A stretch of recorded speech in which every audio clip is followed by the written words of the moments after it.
Muchas gracias. Gracias, Sergio.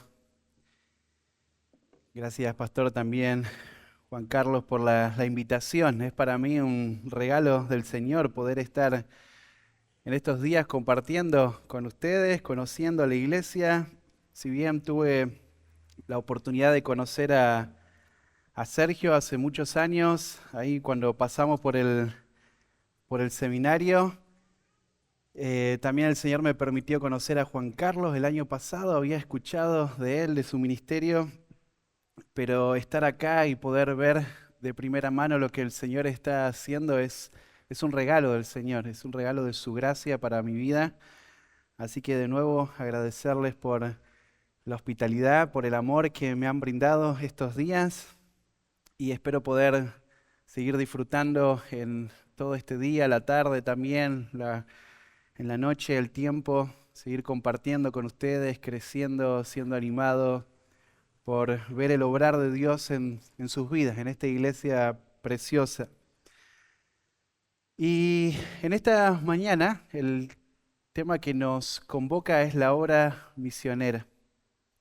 Qué lindo lo que cantábamos recién, ¿no? Anhelamos estar en el cielo, anhelamos estar con nuestro amado Señor.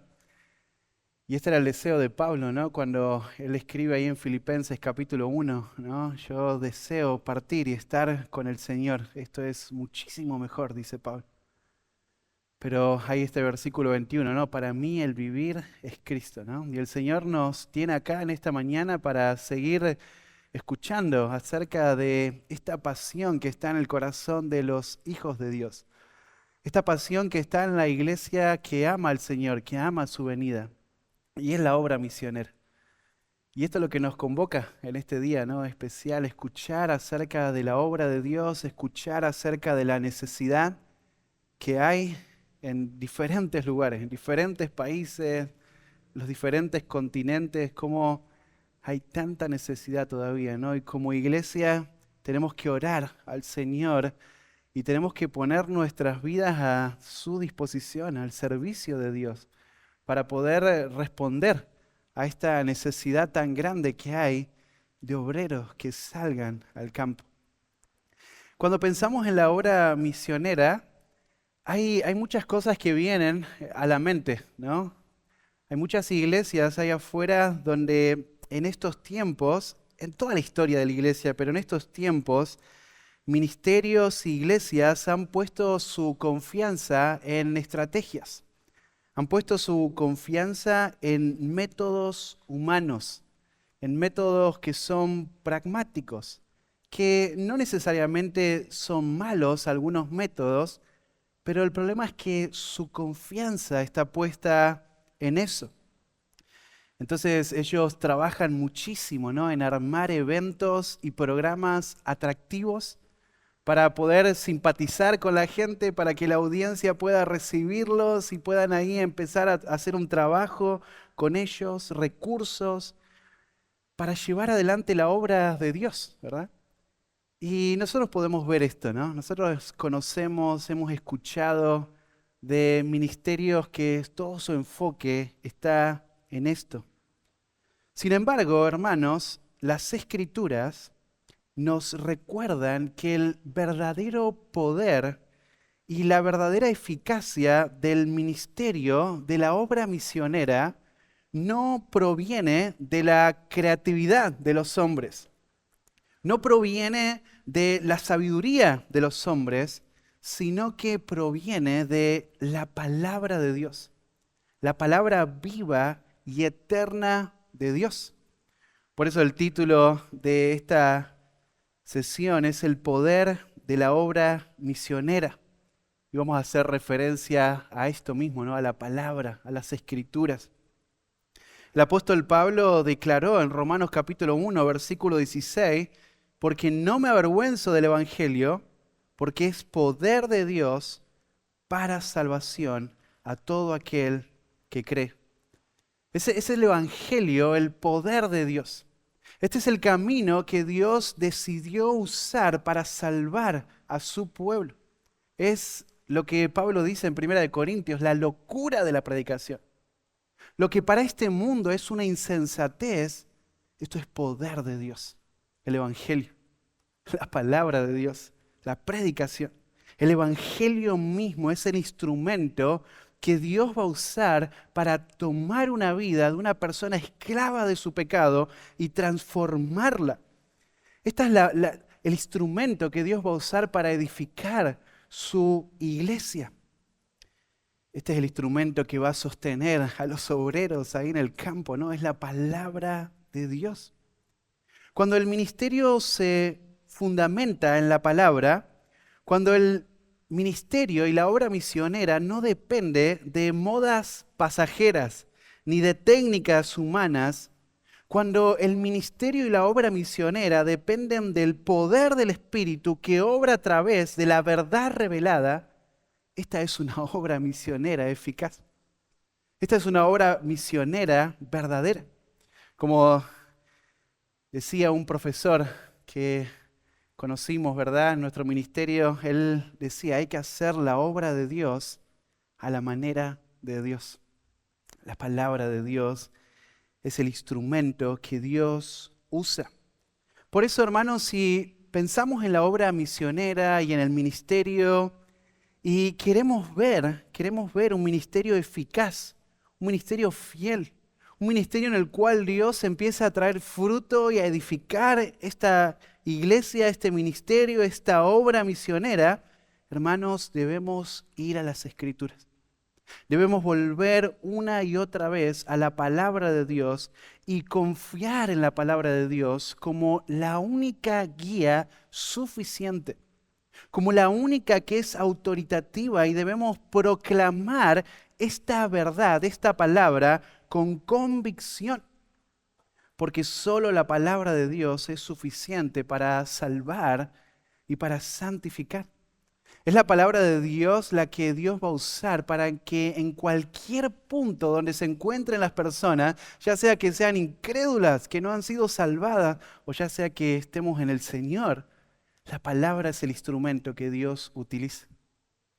Así que si pensamos en la obra misionera, hay incrédulos que necesitan escuchar el Evangelio, ¿verdad? ¿Qué necesitan? Bueno, es la palabra. Y una vez que se convierten esas personas y pasan a ser parte de la iglesia de Cristo, entonces, ¿qué necesitan esas personas? Lo mismo que nosotros acá necesitamos, la palabra de Dios. Este es el instrumento que Dios usa para salvar, para transformar y para sostener a los obreros que salen al campo. ¿Qué es lo que necesitan esos obreros? La palabra de Dios. Hoy quiero invitarles en esta mañana a reflexionar juntos sobre la importancia de la palabra de Dios como el centro y la fuerza de todo ministerio fiel. La palabra de Dios.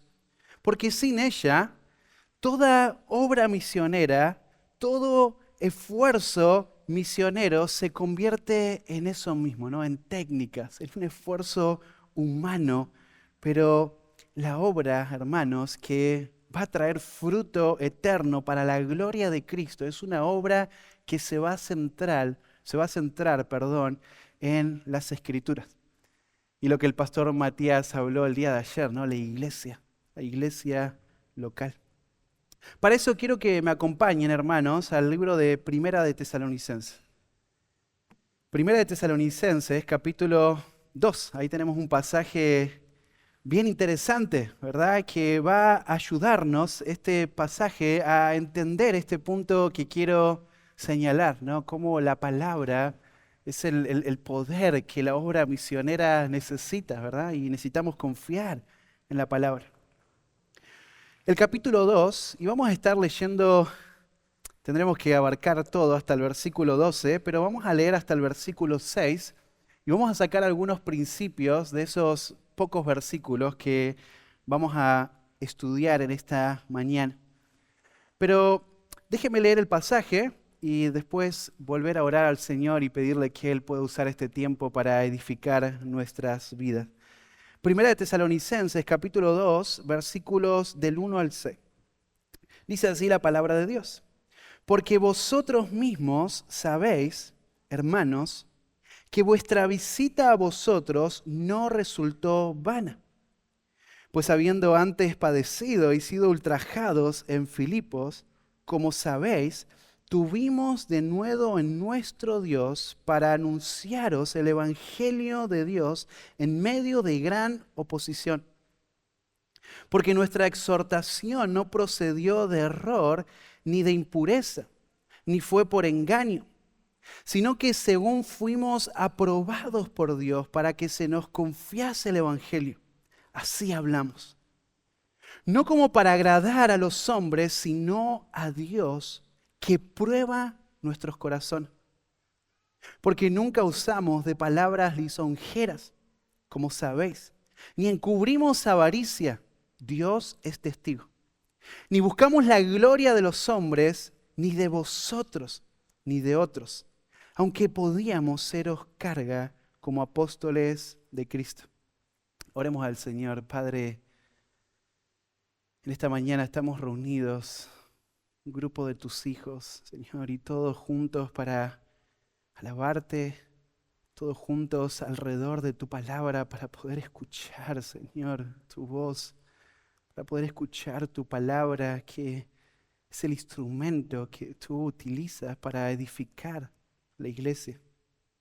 Señor, nuestras vidas, nuestras familias, esta iglesia preciosa va a ser edificada en la medida en la que la palabra pueda tener este lugar central en medio nuestro.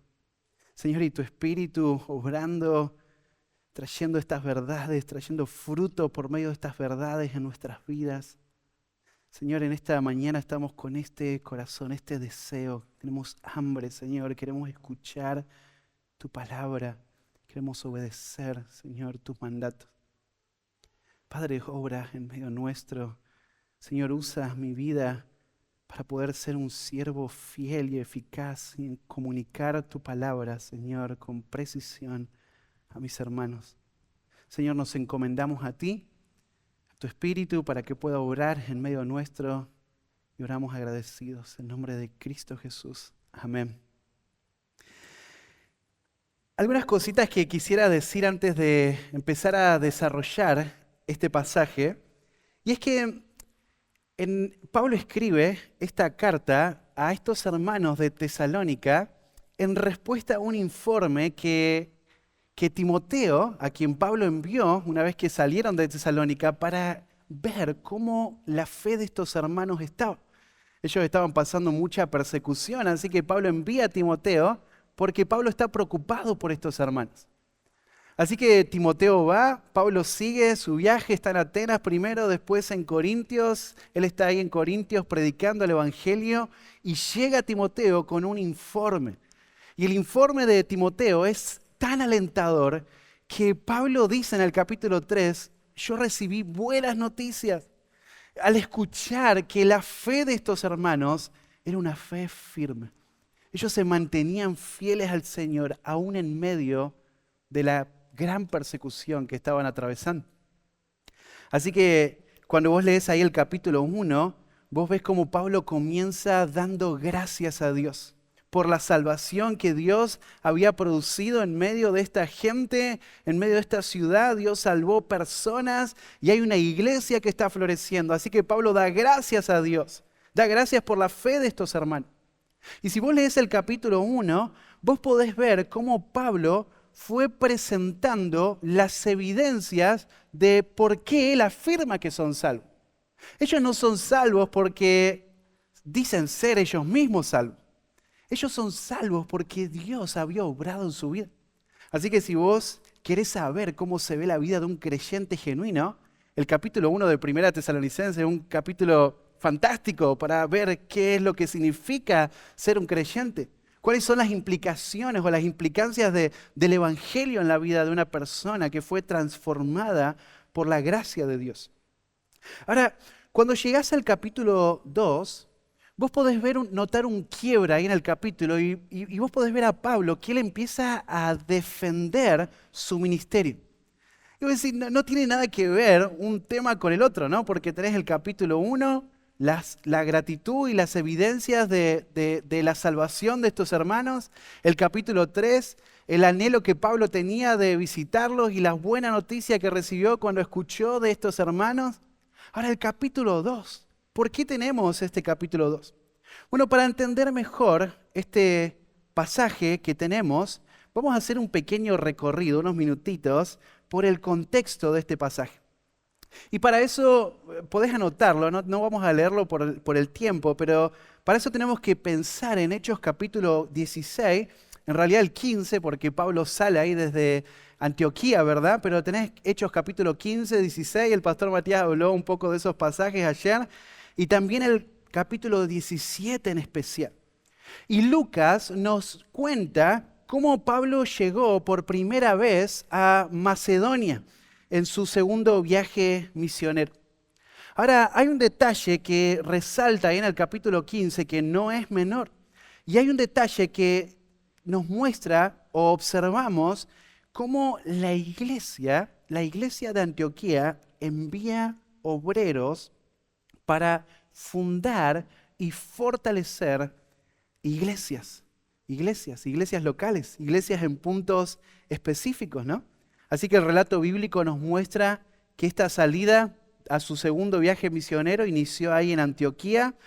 Esta fue la base misionera de Pablo y Pablo estuvo ahí un tiempo de ministerio y después salió junto con Silas. Fueron encomendados, dice el libro de Hechos capítulo 15, versículo 40, fueron encomendados por los hermanos a la gracia del Señor. Este no es un detalle menor y en especial en estos tiempos donde se promueve esta idea de que la obra misionera son personas aisladas que deciden salir, ir a cualquier lugar y hacer lo que ellos piensan que tienen que hacer. Así que algunas personas salen de sus iglesias, abandonan sus iglesias locales diciendo voy a hacer obra misionera y se van a hacer equipos de fútbol a otros países. Y están ahí años trabajando, ¿no? Y predican el evangelio y después se van, se cansan y se van o piensan tengo que ir a otro lugar a hacer obra misionera. Fíjate, ellos salieron encomendados por los hermanos, por la iglesia, a la gracia del Señor. Así que desde Antioquía, ellos fueron encomendados, partieron, en el camino se unió Timoteo en Listra. Ahora es interesante también un detalle que pueden observar en Hechos. Timoteo fue recomendado por los hermanos de Listra e Iconio. Nosotros sabemos que Pablo conocía a este joven y él fue parte de su formación en la vida de este hombre. Así que Pablo decide llevar a él también como un colaborador en esta obra misionera que estaban emprendiendo juntos. Ahora, solo un detalle, ¿no? La iglesia local tiene un lugar central en las misiones. Esto no es muy popular en nuestros tiempos, hermanos, pero ustedes tienen que amar y valorar su iglesia. Ustedes tienen que estar acá unidos, creciendo, madurando, porque esta es la fuerza de la obra misionera. Cuando hay creyentes maduros, cuando hay creyentes que están viviendo para lo eterno acá en este contexto local. Y entonces la iglesia va a poder enviar misioneros a todas partes. Ahora, Pablo sale en su segundo viaje misionero. Y si ustedes recuerdan, en Hechos capítulo 16, hay un dato interesante también. Nos muestra cómo el Espíritu Santo le prohibió a Pablo predicar en Asia. Entonces, Pablo no fue a Asia, no pudo predicar en Asia. Y llegaron hasta Misia, intentaron ir a Bitinia, pero dice ahí el pasaje, el Espíritu no les permitió hacer eso, no les permitió avanzar. Y ahí es donde aparece esta famosa visión del varón macedonio, ¿no? Que se le aparece a Pablo y le dice, pasa a Macedonia y ayúdanos, ¿verdad? Así que el Espíritu le prohíbe, el Espíritu le guía, tiene que ir Pablo a esta zona, a esta región de Macedonia. Así que luego de esa visión, automáticamente Pablo decide ir a Macedonia. Desde Troa partieron y llegaron primero a Filipos.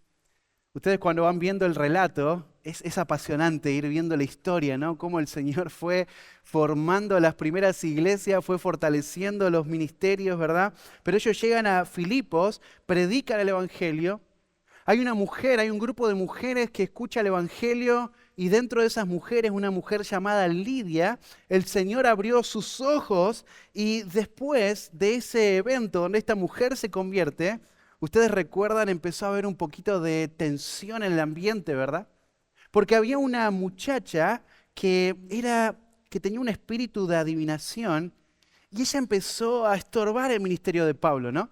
Por varios días ella empezó a gritar y a decir cosas de ellos, ¿verdad? Y entonces Pablo, después de varios días, él ordenó al espíritu que estaba en esta muchacha que salga.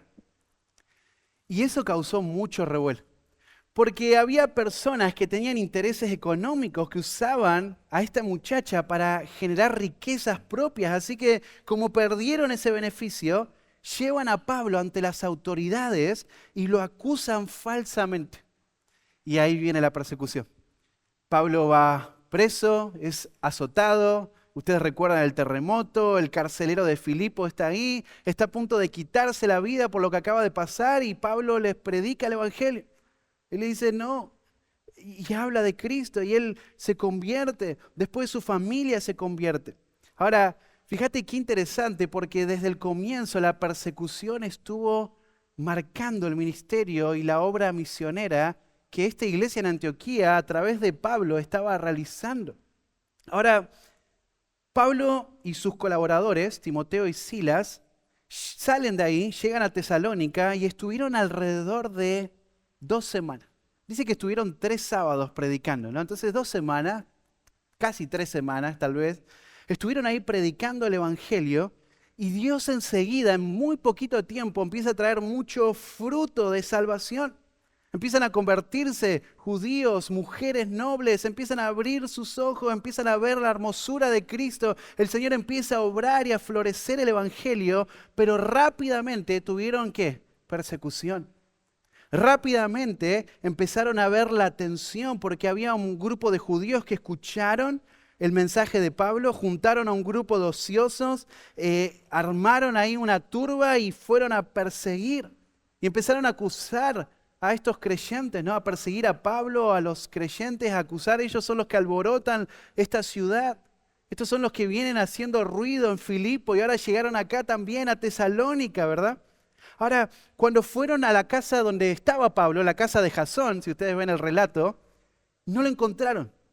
Pablo ya había salido con Timoteo y Silas, así que lo que hicieron las autoridades, agarraron a Jasón y a un grupito de hermanos. Ahora, es interesante porque uno a veces lo lee y pasa por arriba detalles, ¿no? Ellos son creyentes nuevitos, se acaban de convertir a su fe y enseguida empezaron a sentir la presión, la persecución. Estaban presos, los llevaron ante las autoridades, los acusaron de traición al emperador romano porque ellos están adorando a otro rey, a un rey llamado Jesús. Así que los acusan y los meten preso. Tienen que pagar una fianza por estos hermanos. Esto lo ves en el capítulo 17. Ahora, todo esto está sucediendo en simultáneo. Pablo, Timoteo y Silas salen de la ciudad. Estos creyentes están siendo perseguidos. Pablo y sus colaboradores se van hasta Berea huyendo porque los querían atrapar. Los querían destruir por el mensaje que estaban predicando y se fueron a Berea. Berea estaba a 80 kilómetros de distancia de Tesalónica. Ahora vos decís, bueno, ya está. Estamos tranquilos. No van a perseguirnos. ¿Sabés lo que hicieron estos judíos? Ellos fueron hasta Berea, viajaron 80 kilómetros. Miren el nivel de persecución que había en estas personas, ¿no? Ellos querían frenar, se fueron hasta Berea y entonces Pablo predicó ahí. ¿Se acuerdan? Ahí están los de Berea que escucharon, que analizaron lo que escucharon de la predicación. El Señor obró en ese lugar y de ahí pasan para Atenas y después para Corintios, como les decía hoy al comienzo, ¿verdad? Ahora, Pablo envía a Timoteo y yo le voy a explicar un poquito mejor esa parte, pero quiero que ustedes sigan el relato, ¿no? Porque hablamos de Jasón, de esta gente que empezó a ser perseguida en Tesalónica, y después nos centramos en Pablo. Él se va, lo siguen persiguiendo. Ahora Pablo se fue, el fundador de la iglesia. El hombre que Dios usó para abrir brecha, ¿no? Para ser el punta de lanza en ese lugar y que personas puedan escuchar el evangelio y para que una iglesia se pueda fundar en ese lugar. Pablo se fue, pero estos creyentes nuevitos, estos creyentes que tienen poquito tiempo de su conversión, quedaron en Tesalónica y estaban siendo perseguidos. Si vos mirás ahí el versículo 6 del capítulo 1, dice que vosotros vinisteis a ser imitadores de nosotros y del Señor, recibiendo la palabra en medio de gran tribulación. Tribulación. Fíjate, había persecución. Estos creyentes estaban siendo fuertemente presionados, acusados, maltratados para que abandonen su fe. Probablemente, y esta es la razón por la que Pablo escribe el capítulo 2, ¿no? Estos ciudadanos judíos que estaban persiguiendo a Pablo, que pusieron a Jasón y a los hermanos presos, ellos estaban buscando que de alguna manera esta iglesia nuevita que escuchó el Evangelio, que se convirtieron al Evangelio, abandonen el mensaje que habían recibido de Pablo, de Timoteo y de Silas. Probablemente estaban ellos presionando para que piensen los creyentes, cuando Pablo se fue, que Pablo era un cobarde, que Pablo los abandonó, que Pablo se fue para preservar su vida, que Pablo se olvidó de ellos, que Pablo en realidad lo que hizo fue manipularles, les engañó, quería aprovecharse de ellos. Así que, por esta razón, Pablo va a escribir este pasaje, este capítulo 2, y él quiere recordarle a estos creyentes de Tesalónica que la obra misionera que realizó en medio de ellos no fue una obra de hombres, no fue un trabajo que fue realizado por su propia sabiduría o estaba buscando algún tipo de beneficio, sino que más bien el ministerio de Pablo, la obra misionera de Pablo, fue una obra fiel. Fue un ministerio fiel y eficaz. Miren lo que dice ahí el capítulo 2, versículo 1. Porque vosotros mismos sabéis, hermanos, que vuestra visita a vosotros no resultó vana. Miren, Pablo abre su defensa acerca de la obra misionera que él realizó, y él empieza con esta declaración: vuestra visita, ustedes saben, vuestra visita no fue vana.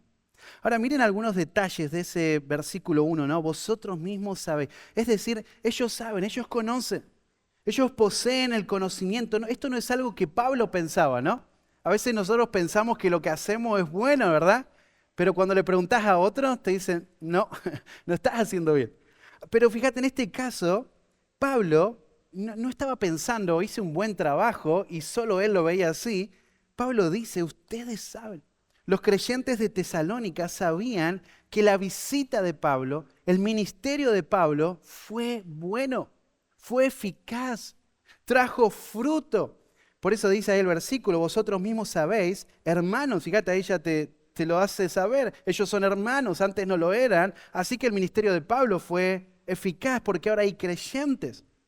Vosotros sabéis, hermanos, que vuestra visita, es decir, su tiempo en Tesalónica, cuando él llevó el Evangelio, su visita a ellos, a los creyentes de Tesalónica, y miren ahí el versículo, no resultó vana, no resultó vana.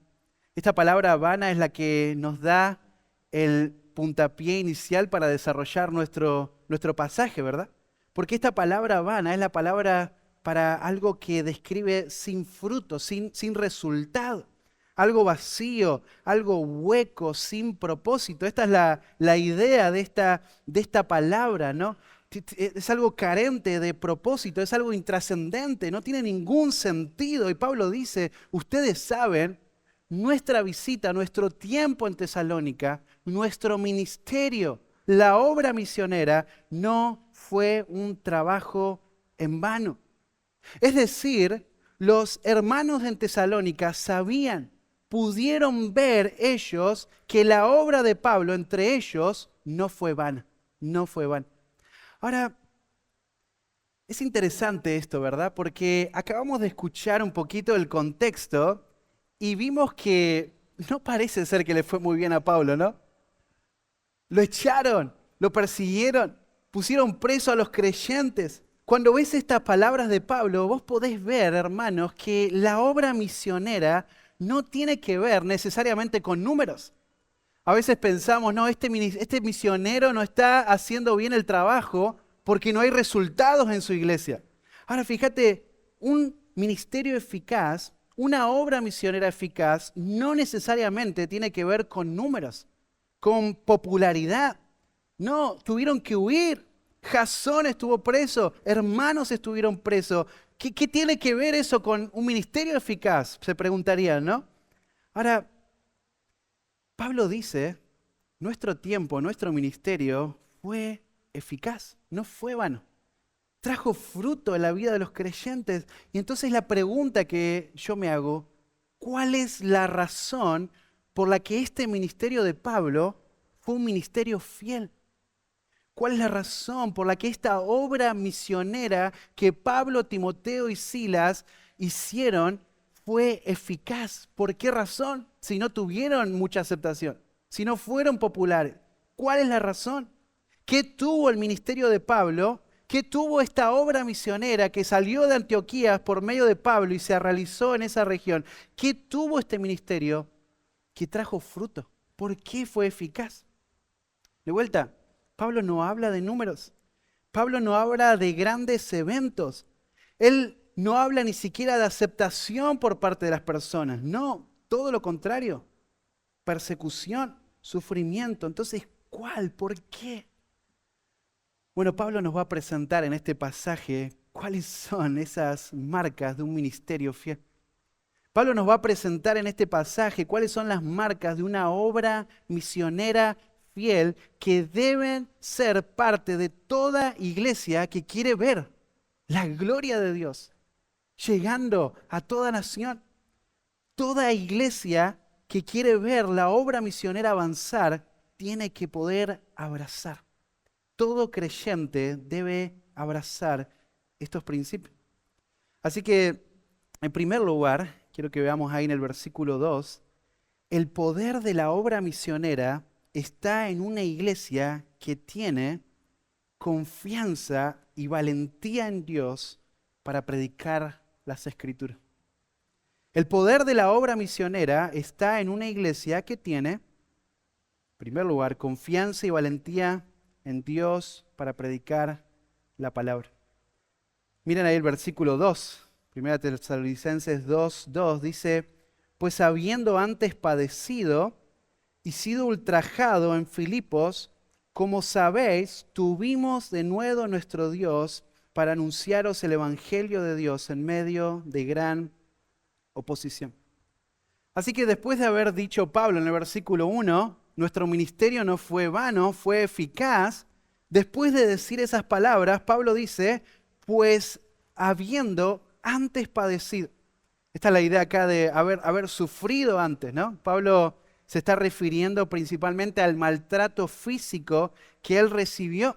En Hechos capítulo 16, Pablo y Silas sufrieron por predicar el evangelio. Fueron arrastrados a una cárcel y fueron golpeados, fueron azotados por causa de la verdad. Los trataron de una manera brutal, los pusieron con cepo, los acusaron falsamente, los castigaron ilegalmente. Fíjate que dice ahí el versículo, y sido ultrajados en Filipo. Ahí la expresión ya no tiene que ver con un maltrato físico, sino que tiene que ver con insultar, un maltrato verbal. Esta palabra que también más adelante llegó a significar ser tratado de una forma vergonzosa, de una forma escandalosa, públicamente. Y esto es lo que pasó con Pablo y con Silas. Ellos no estaban presos y fueron azotados porque cometieron algún delito. Ellos estaban ahí por predicar el evangelio. Así que Pablo dice, ustedes saben, padecimos, fuimos ultrajados en Filipo. Recibimos este maltrato, esta vergüenza, este abuso legal. ¿Por qué? Por causa del evangelio, por causa del evangelio. Y dice ahí el versículo, como sabéis, tuvimos de nuevo.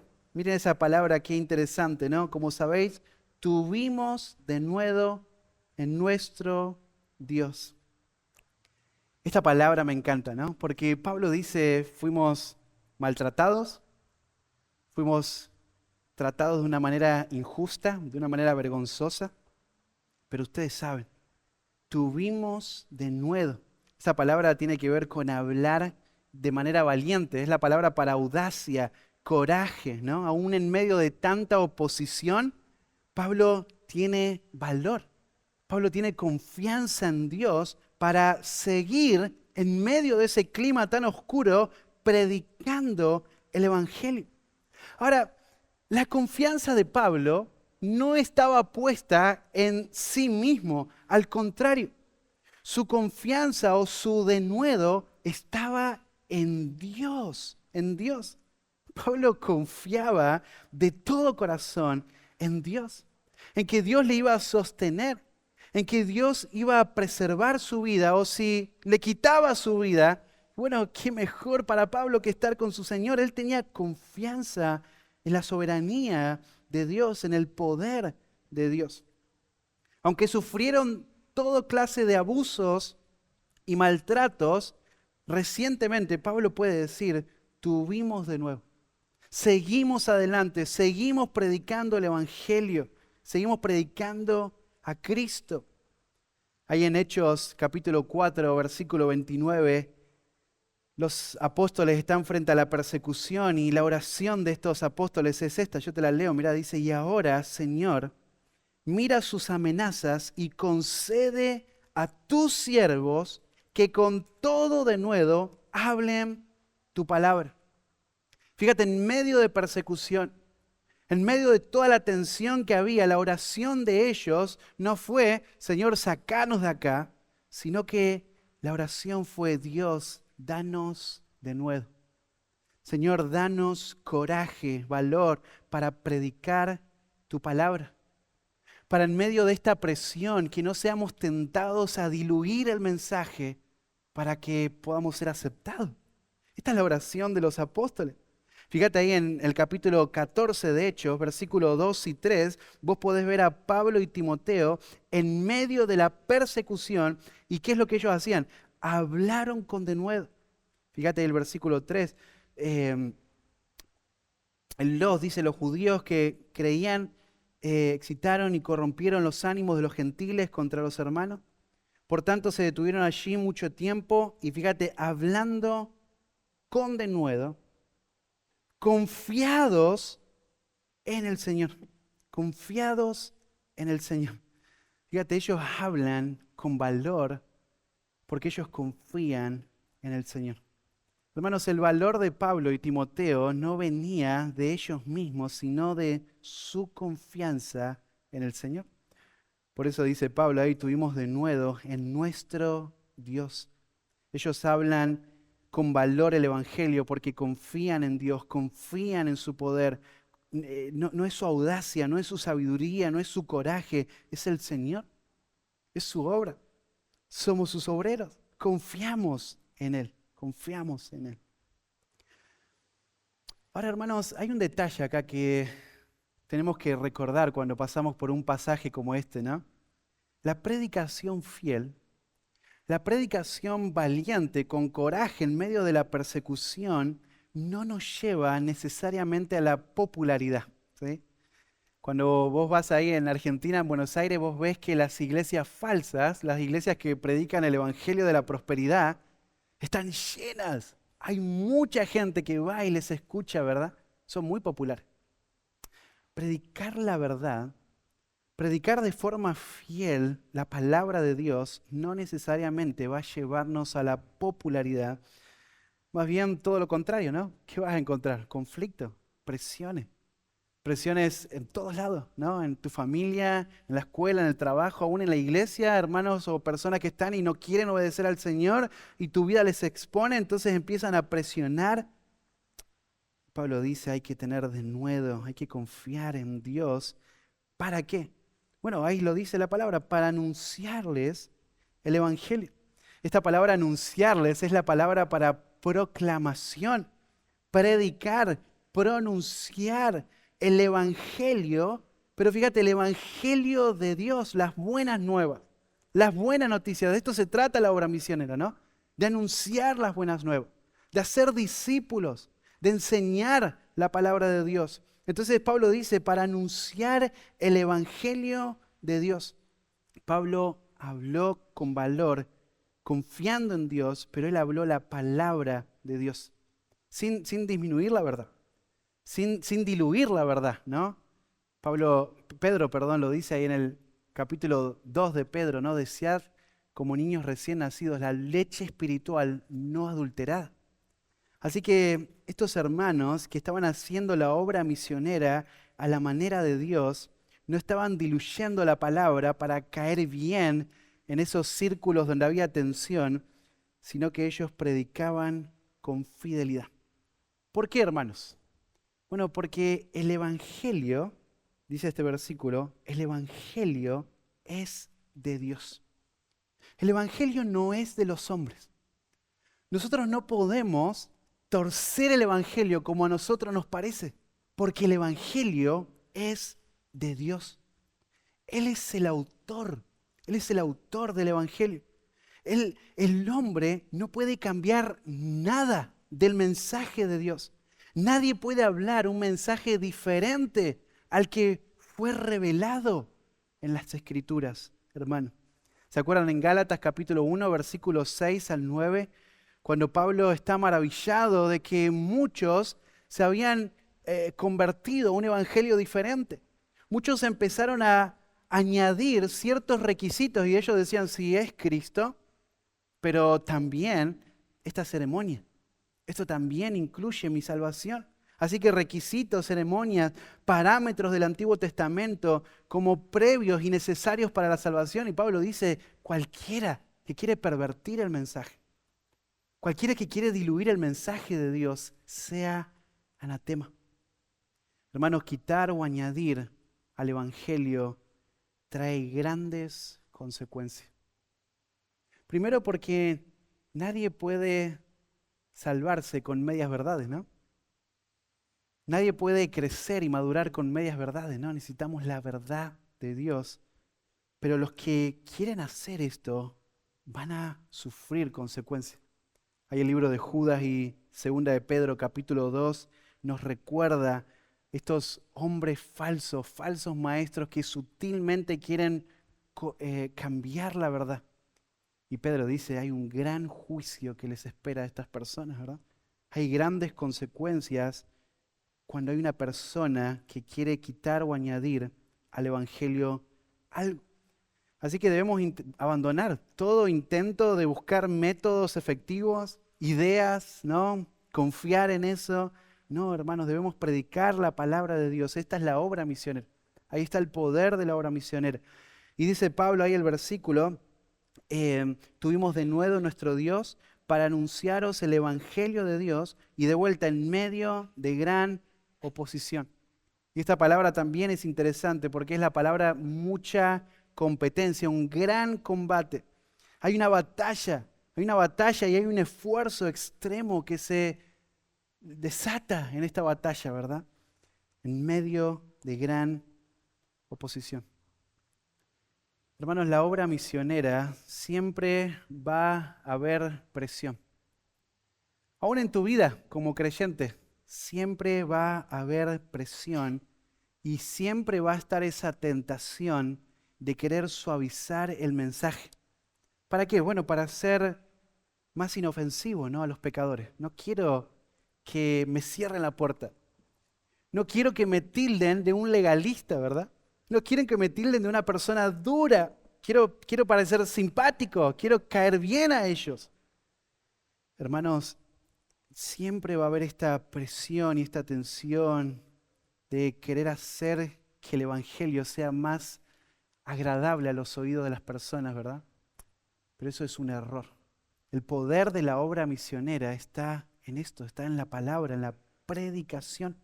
Así que la presión de este mundo puede ser una gran tentación, pero hermanos, Pablo responde de esta manera. En medio de gran oposición, él predicó el Evangelio. ¿Por qué Pablo tuvo un ministerio eficaz? ¿Por qué el ministerio de Pablo tuvo fruto y una iglesia se afirmó? Y creyentes crecieron y Dios usó esta iglesia para sus propósitos. ¿Por qué? Bueno, porque él en medio de la presión, él no suavizó el mensaje, él predicó con valor, con precisión el mensaje. ¿Estamos confiando en el poder del Evangelio? ¿Estamos confiando en la suficiencia de las Escrituras? ¿Estamos predicando el Evangelio en nuestros contextos en medio de gran oposición, con valor, con denuedo, confianza en el Señor? ¿Es el temor a los hombres el que me gobierna y que me hace tambalear frente a la predicación, frente a la obra, frente a las oportunidades que Dios me da?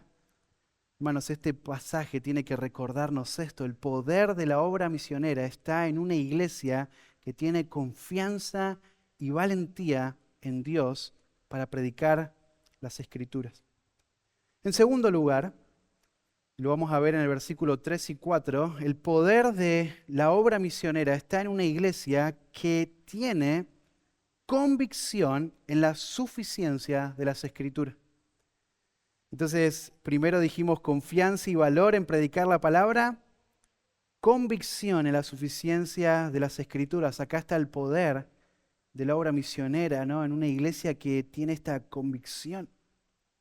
Miren el versículo 3 y 4 de nuevo, dice, porque nuestra exhortación no procedió de error, ni de impureza, ni fue por engaño, sino que según fuimos aprobados por Dios para que se nos confiase el Evangelio, así hablamos.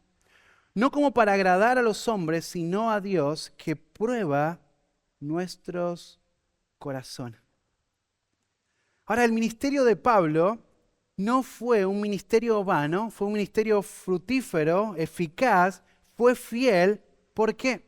Bueno, lo va a decir este pasaje, ¿no? Su mensaje no procedió de error. Su mensaje no era para engañar, sino que era un mensaje puro de Dios. Era la palabra de Dios, era la verdad de Dios. Miren el versículo 3, dice, porque nuestra exhortación, esta palabra exhortación me encanta porque es la palabra paraklesis, ¿no? En el original, y es la idea acá de un llamado, una imploración, de un ruego urgente, es un llamado urgente de Pablo. Y esto es lo que Pablo hizo cuando fue a Tesalónica. Él no fue a dar sus ideas, su discurso, sus estrategias y sabiduría. Él fue a Tesalónica y llamó a sus oyentes de manera urgente a que se arrepientan, a que confíen en Jesucristo, a que confíen en la palabra de Dios. Este fue el llamado de Dios. Pablo hace referencia a su predicación cuando él habla de nuestra exhortación. Hermanos, la predicación de la palabra, la verdad de Dios, es un llamado. Cuando el pastor se para el domingo a la mañana en este lugar, no te está dando consejos amigables, ¿no? No te está hablando de su experiencia y de lo bueno que él cree que sería si vos haces esto. Él te está llamando como un vocero de Dios. Él te está llamando en nombre de Dios a que te arrepientas. Y esto es el mensaje, esta es la predicación. Es un llamado urgente. Cree en el Evangelio, cree en Jesucristo. Hay que creer en su palabra, hay que arrepentirse, hay que obedecer a Dios.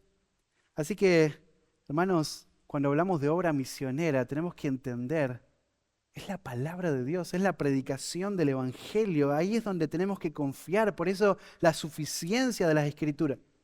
Hoy hay tentaciones allá afuera, ¿no? De ministerios que te dicen, sí, la palabra de Dios. Pero también, ¿no? Y empiezan a meter ahí la psicología, la sabiduría de este mundo, métodos, tenés que hacer esto, si haces esto y aquello, el resultado va a ser esto, vas a tener un ministerio que explota. Hermanos, la palabra de Dios, el Evangelio, la suficiencia de las Escrituras, la palabra de Dios es suficiente. Todo para la vida y la piedad nos fue dada mediante el conocimiento de Jesucristo. Así que, ¿qué es lo que hacemos en la obra misionera? ¿Qué es lo que hacemos en la iglesia? ¿Qué es lo que hacemos en nuestras casas? Predicar la palabra. ¿Qué es lo que hacemos en el trabajo? ¿Qué es lo que hacemos allá afuera cuando nos relacionamos con los incrédulos? Predicamos el Evangelio, llamamos a las personas de manera urgente a que se sometan a la autoridad de las Escrituras, a que se sometan a Cristo. Y Pablo dice acá, ¿no? Nuestra exhortación, nuestra predicación, nuestro llamado no procedió de error. No tiene su origen en el engaño, en el fraude, la falsedad. Fíjate, tiene el sentido de acá, de esta palabrita de error, de algo que se desvía, se extravía de la verdad. Hermanos, el error, por más pequeño que sea, ¿no? Decís, bueno, no fue para tanto, ¿no? El error, por más pequeño que sea, tiene como fin desviar de la verdad. Desviar de la verdad. Diluir el evangelio va a llevarnos a extraviarnos completamente. Nadie se puede salvar con medias verdades. Hermanos, y esto es cuestión de tiempo, ¿no? Pequeñas y sutiles engaños que se van metiendo y que vamos permitiendo en nuestra vida, en nuestro hogar, en la iglesia, en la obra misionera, tiene como fin desviarnos de la verdad. Así que Pablo dice, nuestra predicación no tenía nada que ver en lo absoluto, nada de error. Es la verdad pura de Dios. ¿Por qué la obra misionera que Pablo hizo fue eficaz? Bueno, él predicó, él fue valiente y él confió en la suficiencia de las Escrituras. Él habló lo que solo Dios dice a través de su palabra. Él no cambió el mensaje en ninguna forma. Así que dice Pablo, nuestro mensaje, nuestra predicación, exhortación, no procedió de error, ni tampoco de impureza, dice Pablo. Y ahí la idea es de inmoralidad, de corrupción, depravación. Está relacionado este término con la impureza sexual. Así que probablemente a Pablo lo acusaron cuando él salió de Tesalónica y le dijeron, él es un cobarde, pero él es un hombre que se quería aprovechar de las mujeres de la congregación, ¿verdad? Tal vez esta fue la acusación que armó esta turba, ¿no? Que Pablo tenía motivos impuros, corruptos. Ellos querían desacreditar el ministerio de Pablo, pero él les dice, mi ministerio, la obra misionera que hicimos no fue vana, fue eficaz. ¿Por qué? Porque hablamos con valor en medio de gran oposición. Porque tuvimos convicción en la palabra. No diluimos el mensaje en ninguna forma. Y ahora dice Pablo, nuestra motivación fue pura. Fue por amor. Fue por amor al Señor y compasión por estas almas que estaban perdidas. Así que no fue por impureza, tampoco por engaño. Y esta es la idea acá de sagacidad o la palabrita que podríamos usar para señuelo, ¿no? Se usa este término para la pesca, ¿no? Cuando por medio del engaño vos ponés un señuelo para atrapar a un pez, ¿verdad? Y poder después comerte un rico pescado, ¿verdad? Ahora, el pez es engañado hasta morder el anzuelo y ahí está atrapado. Y Pablo dice, nuestro ministerio, nuestra predicación, la obra misionera que realizamos fue la palabra de Dios y no hubo engaño. Es decir, Pablo no estaba queriendo manipularles, sacar ventaja de ellos. Pedro, en 2 de Pedro capítulo 2, versículo 14, señala que la actitud de engañar sutilmente es la actitud de los falsos maestros. El capítulo 2, versículo 14 dice que ellos, los falsos maestros, tienen sus ojos llenos de adulterio, no se sacian de pecar, seducen a las almas inconstantes, tienen el corazón habituado a la codicia y son hijos de maldición. Hermanos, cuando vemos una obra misionera que no está confiando en la suficiencia de las Escrituras, tenés que pensar, 2 de Pedro, esto es lo que se está haciendo. Esta no es una obra de Dios, esto es una obra del diablo que quiere destruir. Porque Pablo no quiere manipular a las personas. Pablo no quiere a través del engaño sacar provecho. Él está comprometido con la verdad. Él está comprometido con la suficiencia de las Escrituras. Pablo se ve a sí mismo como lo que vamos a estudiar esta noche, un administrador de los misterios de Dios. Él no puede hacer lo que quiera con la palabra y torcerla y llevarla para el lado que quiera. Pablo tiene que ser hallado fiel. Por eso fue un ministerio eficaz, porque él no quiere engañar, él no quiere aprovecharse, no quiere manipular las emociones de los oyentes. Él está comprometido con la verdad. Y es lo que va a decir ahora, ¿no? Sino que, su exhortación no procedió de engaño, ni impureza, ni por manipulación, sino que, fíjate que hay una conjunción que muestra el contraste. Lo acusan de esto, pero él es todo lo contrario. Sino que según fuimos aprobados por Dios. Está la palabra para examinar, poner a prueba, ¿no? Esta es la evidencia Y esto es lo que hace que el ministerio de Pablo fuera un ministerio fiel, eficaz. Su mensaje no procedió de engaño, no fue con impureza, no fue con manipulación. ¿Por qué, Pablo? ¿Por qué? ¿Por qué Pablo, Timoteo y Silvano no hicieron esto? Bueno, porque ellos habían sido probados por Dios. Ellos fueron probados por Dios, esto es lo que dice, ¿no? Sino que según fuimos aprobados por Dios. Es decir, ellos fueron examinados, ellos fueron puestos a prueba y después de que fueron examinados, ellos son aprobados. Ellos no se ponen ahí porque quieren estar ahí. Ellos no están ahí porque les gusta el protagonismo, ¿no? Y que lo vean y que lo escuchen a ellos. Ellos no se nombran a sí mismos, ellos fueron puestos por Dios para hacer el ministerio. Por eso ellos hacían un ministerio fiel. Qué importante, ¿no? Pensar en el valor que hay, ¿no? En cuando enviamos obreros, ¿no? Poder observar el carácter de estos hombres y el compromiso que ellos tienen con la verdad de Dios.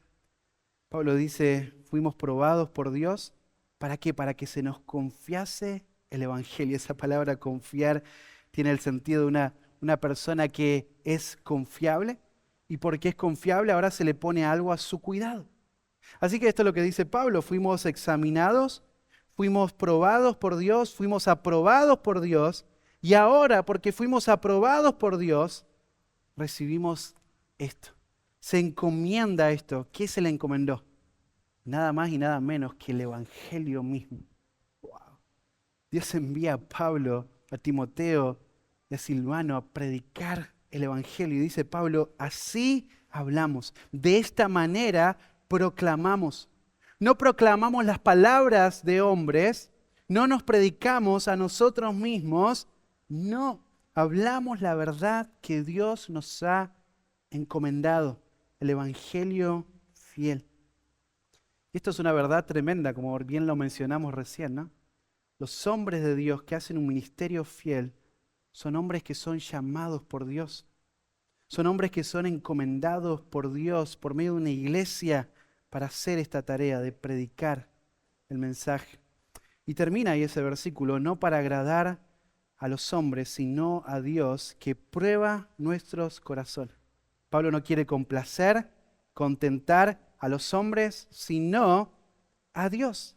Fíjate, el ministerio de Pablo, de nuevo, no está buscando aprobación de hombres, él busca complacer a Dios. Pablo quiere agradar a Dios. ¿Por qué? Porque Él es quien prueba nuestros corazones. Él es quien juzga. Dios examina el interior. Dios examina nuestros pensamientos, las intenciones del corazón. Y Pablo tenía estas motivaciones, ¿no? Así que el poder de la obra misionera está en una iglesia que tiene confianza y valor en Dios para predicar las Escrituras, convicción en la suficiencia de las Escrituras y en último lugar, el poder de la obra misionera en una iglesia, está en una iglesia que tiene integridad en el mensaje y en el corazón. Miren ahí el versículo 5 y versículo 6. Nunca usamos de palabras lisonjeras, como sabéis, ni encubrimos avaricia, Dios es testigo, ni buscamos la gloria de los hombres, ni de vosotros, ni de otros, aunque podíamos seros carga como apóstoles de Cristo. ¿Por qué Pablo podía decir que él hizo un ministerio fiel? ¿Por qué Pablo podía decir lo que acaba de decir en el versículo anterior, ¿no? Que su ministerio fue probado por Dios y fue aprobado por Dios. ¿Por qué Pablo podía decir esto de manera tan contundente? Bueno, ahí lo dice. Porque nunca usamos de palabras lisonjeras. Esta palabrita lisonjeras es la palabrita para halagar, alabar, adular, ¿no? Entonces Pablo dice, nuestro mensaje no fue con el propósito de manipular a las personas. No fue con el propósito de ganar el favor de alguien para obtener un beneficio mayor. No, de ninguna manera. Pablo dice, nunca, jamás usamos estas palabras. Y dice ahí el versículo, como sabéis, ellos saben, esto no es la idea de Pablo, ellos vieron a Pablo, dice, no encubrimos tampoco avaricia. La palabra encubrir es la palabra para apariencia, ¿no? Entonces, algo que estoy escondiendo hacia afuera, ¿no? Por dentro es esto, pero hacia afuera muestro otra imagen. Pablo dice, no encubrimos avaricia. La avaricia es el deseo de tener más, de codiciar, un deseo insaciable. No, la avaricia, el deseo de tener dinero, no era lo que movía el corazón de Pablo para hacer lo que hacía. Él no aparentaba piedad hacia afuera y por dentro estaba amando la riqueza. Quería que esos hermanos le den todo el dinero que tenía. No, no. Primera de Pedro capítulo 5, versículo 2 al 3 nos dice que los pastores tienen que apacentar la grey de Dios, tienen que cuidar la grey de Dios, no por fuerza, sino voluntariamente, no por ganancia deshonesta. Hermanos, los falsos maestros, los falsos creyentes son los que manipulan la verdad para saciar su codicia, o buscan saciar su codicia. Y Pablo dice, nosotros no usamos palabras lisonjeras, no encubrimos avaricia, Dios es testigo. El Señor ve. El Señor sabe todas las cosas, aún los motivos del corazón de Pablo, de por qué Él hace lo que hace. Pablo dice, Dios es testigo. No buscamos la gloria de los hombres, no teníamos ese deseo de elogio, de alabanza, de grandeza de las personas. No buscamos la gloria ni siquiera de los creyentes en Tesalónica, ni de otros, es decir, nadie. Pablo no busca ser popular, él quiere agradar a Dios. Él no busca la gloria allá afuera, adentro en la iglesia, en ningún lado. Y dice, aunque podíamos seros carga como apóstoles de Cristo. Es decir, Pablo podía usar su autoridad como apóstol, sin embargo, él no está buscando reconocimiento. ¿Qué es lo que está buscando él? Que la obra de Dios avance, que la obra de Dios se siga afirmando. Por eso es que Él es fiel a la palabra. Hermanos, debemos abrazar estas verdades. El poder de la obra misionera, el poder de una iglesia sana está en someterse a las Escrituras y en predicar fielmente la palabra de Dios, confiando en ella y en el poder del Espíritu Santo, que va a tomar esas verdades y va a salvar y va a transformar. Así que debemos abrazar esta verdad. Acá es donde está el poder de la obra misionera. No hay que perder el tiempo e intentar buscar métodos que aceleren crecimiento. No, hay que estudiar las Escrituras, hay que obedecer la palabra, hay que predicar la palabra, hay que llamar a las personas a que se sometan a Cristo, que se sometan a su palabra. Así que hermanos, la iglesia debe predicar con denuedo la palabra de Dios, sin temor a los hombres, sin temor a la oposición. Hermanos, la misión y la obra misionera no se sostiene en estrategias humanas, sino en la convicción de que las Escrituras son suficientes para transformar la vida de personas. Hermanos, todos nosotros, los líderes y miembros, debemos examinar constantemente una y otra vez nuestros corazones para evitar caer en el engaño, en la manipulación, en la avaricia, en la búsqueda de gloria humana. Debemos examinar nuestro corazón. Y de vuelta, hermanos, la obra misionera no se mide por números, por popularidad, sino por fidelidad al Evangelio. Pablo tuvo un ministerio fiel y eficaz, no porque tuvo grandes eventos, muchas personas, sino porque confió en la palabra y predicó la palabra. Así que, hermanos, esta es la tarea que tenemos todos nosotros. La iglesia debe ver la misión como una tarea individual y una tarea compartida. Una iglesia unida. La iglesia debe identificar, enviar, sostener y acompañar a los obreros, como pasó en Antioquía. Pero obreros que salen a hacer ministerios eficaces, fieles a Dios, porque la palabra es el poder. Así que este es el desafío para esta mañana, ¿sí? Algunas preguntitas para pensar y reflexionar cómo estamos en relación a estos principios. ¿Estamos confiando en el poder de Dios y en la verdad del Evangelio? aun cuando enfrentamos el rechazo y la oposición? ¿Estamos confiando en el poder de Dios y en la verdad del Evangelio, aun cuando enfrentamos rechazo, oposición? ¿Predicamos con valentía y fidelidad o suavizamos el mensaje para agradar a hombres?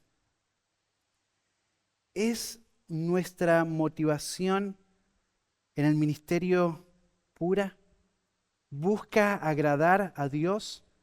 ¿O hay deseos ocultos, ¿no? Deseos de reconocimiento, deseos de éxito personal, de beneficio económico? ¿Cuál es la motivación a la hora de pensar en la obra misionera? La iglesia y cada creyente está convencido de la suficiencia de las Escrituras, ¿o estamos cayendo en esta búsqueda de métodos humanos para suplir lo que solo la palabra de Dios puede hacer?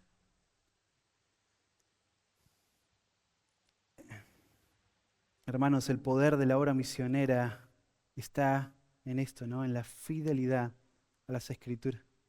Así que yo oro al Señor para que esa pueda ser nuestra convicción de cada uno que está escuchando en esta mañana el mensaje, que la palabra de Dios y la fidelidad a las Escrituras pueda ser lo que te sostenga, lo que te lleve a avanzar y a servir a Dios en todo lo que el Señor tiene por delante. Así que confianza y valentía, convicción en la suficiencia de las Escrituras, integridad en el mensaje, en el corazón. Que Dios bendiga su palabra y que obre en medio nuestro. Oremos. Padre, esta mañana, Señor, este pasaje expone, Señor, la incredulidad en nuestro corazón. Este pasaje expone, Señor, cuántas veces frente a la presión, aún, Señor, frente a la mirada terrenal que tenemos, este pasaje expone cuántas veces, Señor, hemos abandonado esta convicción de tu palabra, y solo tu palabra, Señor, es la que puede salvar, es la que puede transformar y edificar una iglesia. Señor, es tu palabra lo que va a hacer que la obra misionera pueda avanzar y tener fruto eterno. Pero, Señor, este pasaje expone la incredulidad, el menosprecio que tenemos hacia tu palabra, la falta de confianza, Señor, que tenemos en tu palabra. Señor, que tu Espíritu Santo pueda tomar estas verdades y traer fruto de convicción en cada creyente que está escuchando esta mañana. Que estos principios y estas verdades, Señor, puedan empujarnos a una vida de obediencia y de fidelidad a ti, Señor. Una vida de confianza en tu palabra. Que podamos ser fieles estudiantes de tu palabra. Queremos entender qué es lo que significan, Señor, esos pasajes para poder ser fieles y predicar con valor, con precisión tu palabra. Señor, usa esta iglesia preciosa para que pueda, Señor, llevar tu palabra con fidelidad a todos los rincones, Señor, de este mundo, para que pueda ser una luz que va llevando tu evangelio, no solamente en esta ciudad preciosa, Señor, sino en cada rincón de este planeta pueda ser llenado con tu evangelio. Señor, confiamos en ti, confiamos en tu palabra, Señor, y queremos obedecerte, queremos ser fieles a ti. Haz esta obra en medio nuestro, te lo pedimos en nombre de Cristo Jesús. Amén.